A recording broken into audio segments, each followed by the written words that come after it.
Hi, I'm American Niece, and I'll be demonstrating how to find the range of motion of the first MTP joint. So what I'm going to do is I'm having her legs off the bed or off the table, keeping her ankle neutral, and then taking her first MTP and extending it until I hit the point of first resistance. And once I hit that, then I'm going to ask her to hold that position while I measure the range of motion. I take it, and if you hold that position right there, perfect. Now as I measure, I want these to be lined up.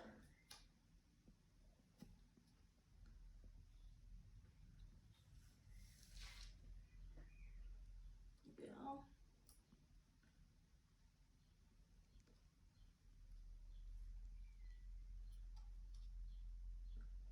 And we have a degree of 63. And the optimal for this is 70. So we have 63 on her left. And I'll do her right now. So the same thing, ankle neutral. You'd hold that position.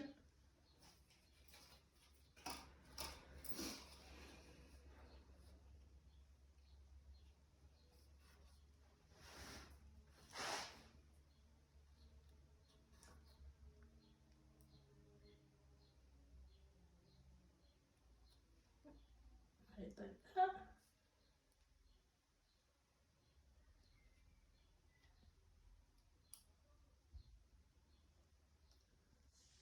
And right here, we have a range of motion of 65.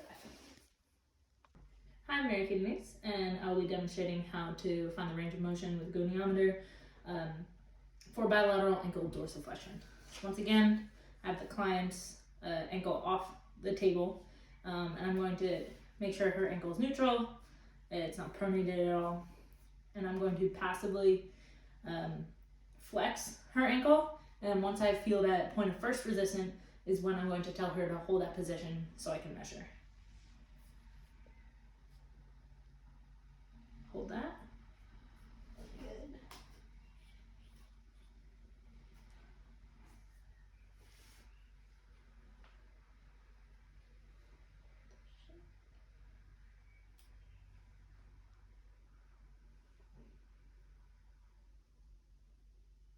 And here on the left leg, we have 20 degrees. I'll go over to the right.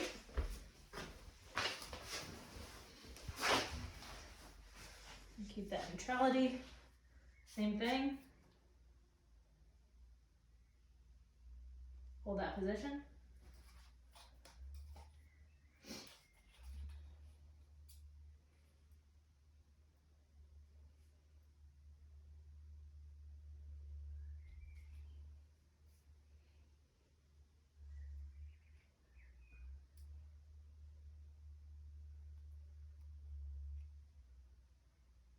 And here as well, we also have 20 degrees, and the optimal range of motion for the ankle dorsiflexion is 20. Hi, I'm Mary Kidneys, and I'll be demonstrating how to find the range of motion for knee extension from a 90-90 position. So I have my client lay supine, hold their opposite leg, and I'm going to take the measurement leg and move it to 90 degrees. Then what I'm going to do while stabilizing the knee, I'm going to extend until I hit that point of first resistance. Right there. If you'd hold this position, I measure.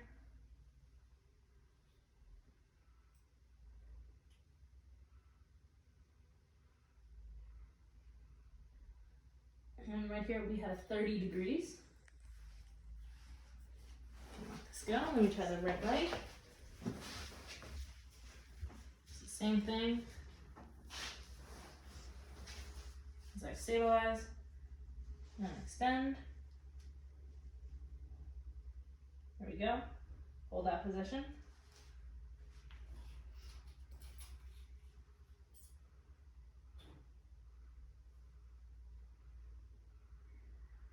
And then on this leg, we have 11 degrees, and the optimal range of motion for this is between 0 and 20 degrees.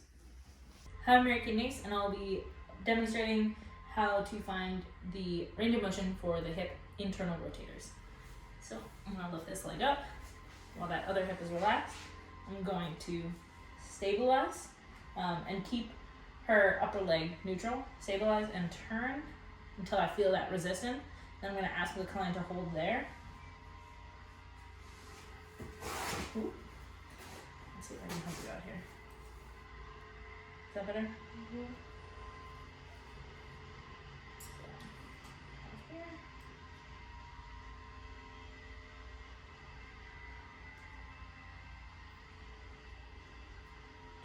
This is straight line there.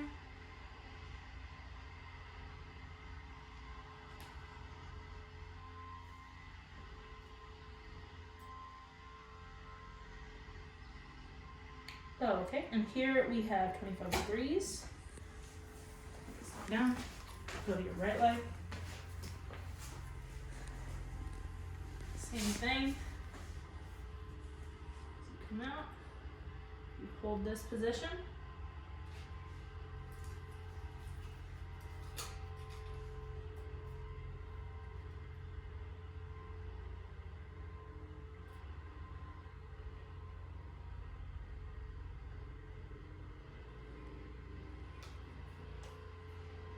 Perfect.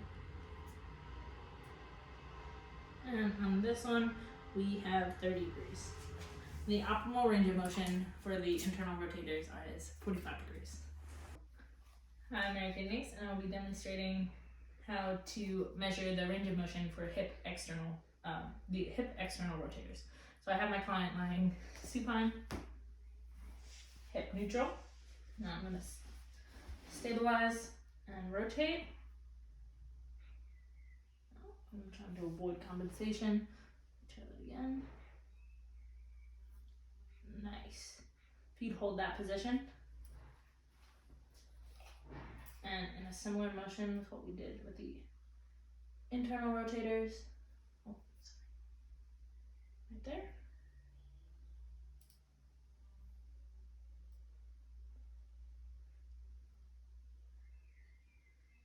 And on this leg we have 35 degrees. We're going to do the right leg now. Same thing. If you'd hold that position. Good.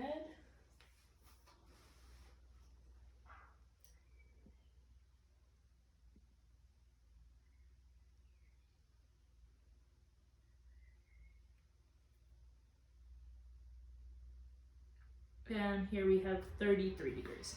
The optimal range of motion for the external rotators is 45 degrees. Hi, this is Mary Kidneys, and I will be demonstrating how to measure hip extension range of motion.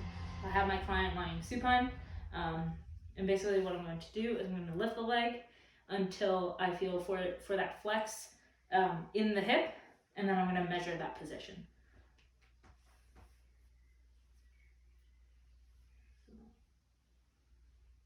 Hold that right there. And I want the straight arm to be aligned with the trunk. And I have this one aligned with the leg. And we have negative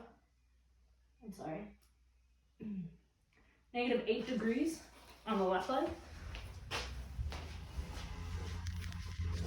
Let me do the same thing.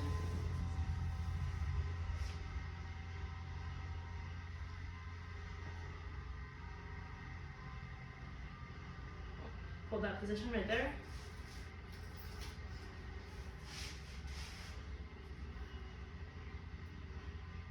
And -5 on the right. And the optimal range of motion, you can relax, is between 0 and -10. Hi, I'm Mary Kidneys, and I'll be demonstrating how to find the range of motion for shoulder flexion. I have my client lying supine. What I'm going to do, I'm going to take her neutral shoulder and rotate it back till I feel resistance. Right there. I'm going to ask the client to hold this position. I then measure with the trunk.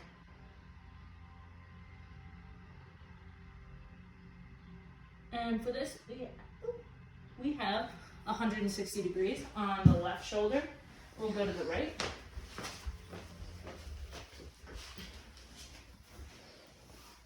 Same thing. Bring that back. And there we go, that's that first point of resistance.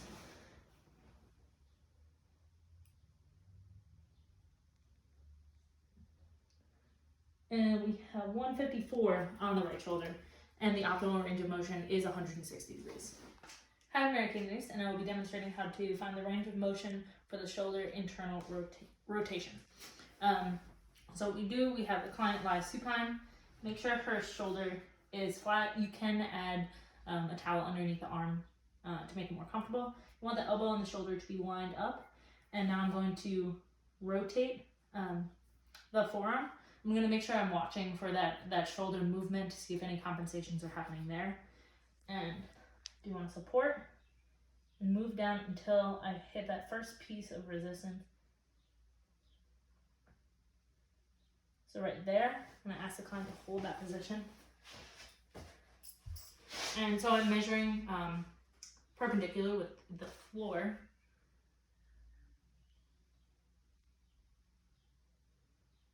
And in this position, we have 55 degrees for the left shoulder. I'm going to go and do the right one. So same thing.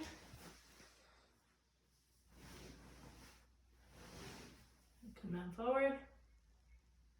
And we feel resistance right there. If you hold that.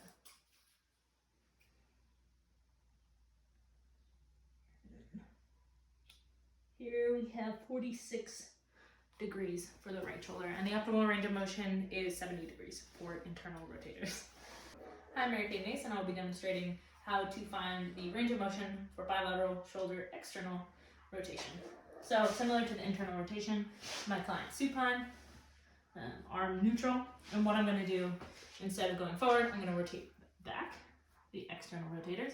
I'm still going to watch for that compensation of this shoulder. I'm making sure I'm stopping at that first resistance. So we're going back. Right there. And I'll hold that.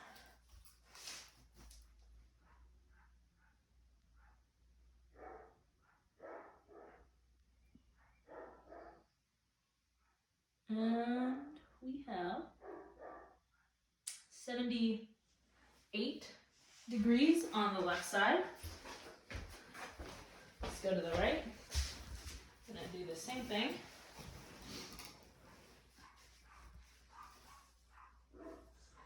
Here. Make sure I'm stabilizing. Going back. Hold that position.